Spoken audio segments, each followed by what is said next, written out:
and uncertainty in this region has collateral pernicious effects on the economy, on just being from the standpoint of Embassy Stockholm, being in this country, the anxiety and uncertainty, what Russia has done in Ukraine, that I pick up in Sweden, is something that was completely avoidable, given the fact that we live in a dynamic security situation in Northern Europe, where all of us around the Baltic, including Russia, have a shared interest in a peaceful and prosperous future, and that can be done.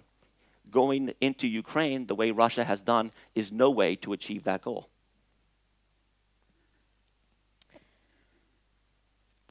In today's Svenska Dagbladet, we could read about a statement that you made to the Defense Review Board. You also touched upon that in your speech. Would you like to tell us a bit more about what was being said? Well, that was an hour-long consultation between friends. We really do see, as President Obama and Prime Minister Reinfeldt put it in their joint bilateral statement when President Obama visited Sweden in September, that the United States and Sweden are very special friends. That was a wonderfully positive reflection on the relationship that I see it that way as well. And it was an honor for me and other ambassadors to be invited to present before the Defense Commission, and it was a consultation between friends. And so I don't want to go into the details when you have a private conversation which is meant to inform and provide perspective to a friend for whom you want the best of. But I think my statement this morning speaks for itself, that obviously the security ramparts and the security choices that Sweden makes is up to the Swedes. But we want the best for Sweden. And working in a way that advances our joint capabilities, like Sweden's participation in the NATO response force will contribute to, is just the kind of activity, I think, that will put us all, and when I say us all, both Swedes and Americans, in a better place in a dynamic and somewhat uncertain security context in that part of the world just beyond the eastern frontiers of the EU and NATO that is now unpredictable and uncertain thanks to Russia's incursion into Ukraine. So the relationship between Sweden and US is very strong.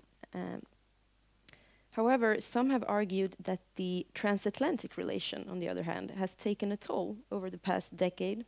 First we had Iraq, and last year we had Snowden. Are Russia's actions today, in fact, keeping the transatlantic community together?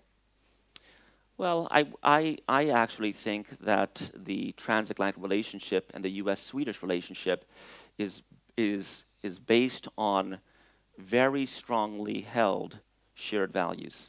And it alludes to what I was talking about earlier, about human dignity, individual freedom, but also gender equality, sustainability, entrepreneurship, what motivates the young generation between our two continents to come together, are part of the fabric that bring the transatlantic community together in a very genuine and as natural as the sunrise way. And that's a platform or a foundation upon which also a shared defense can be built. Because we want all of us, Swedes and Americans and others, to be secure. And the people of Central and Eastern Europe have a right to be secure.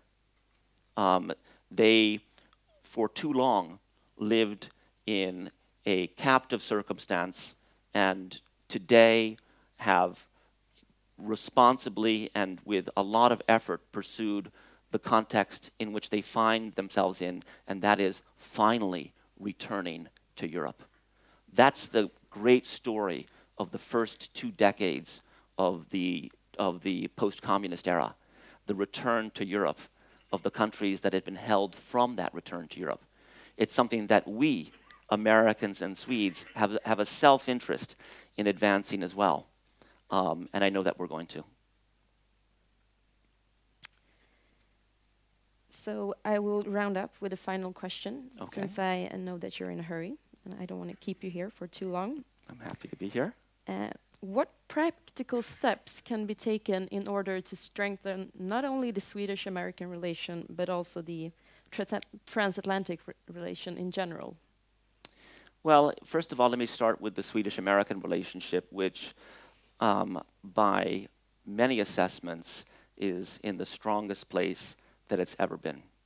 We are collaborating more on the basis of shared values across an assortment of shared interests like never before, whether it's security, but also the future of the Arctic, business to business, overseas development assistance. Today, Sweden is our USAID's, our CEDA's, #1 development assistance partner in the world, and then also the entire people-to-people context. The awesome narrative of Raoul Wallenberg and the importance of not being indifferent is a thesis that is genuinely shared by the American and Swedish people. And that's being applied around the world in so many different ways. And so I'm just so proud that me and my embassy team are part of that. And I think from that, you can derive many shared values that are being pursued within the transatlantic community. And remember, it's security, but it's so much more. There's a shared sense of the opportunity through trade and commerce that can be achieved through, if we get done, this free trade agreement, the TTIP, the Transatlantic Trade and Investment Partnership, that we're both pursuing actively. And remember, there's both, of course, a trade context to TTIP, but also a strategic context to TTIP, that working together and building the prosperity between our people puts all of our interests in a better place, and especially those who feel perhaps more anxious and uncertain in Central Europe because of what we've seen in the East.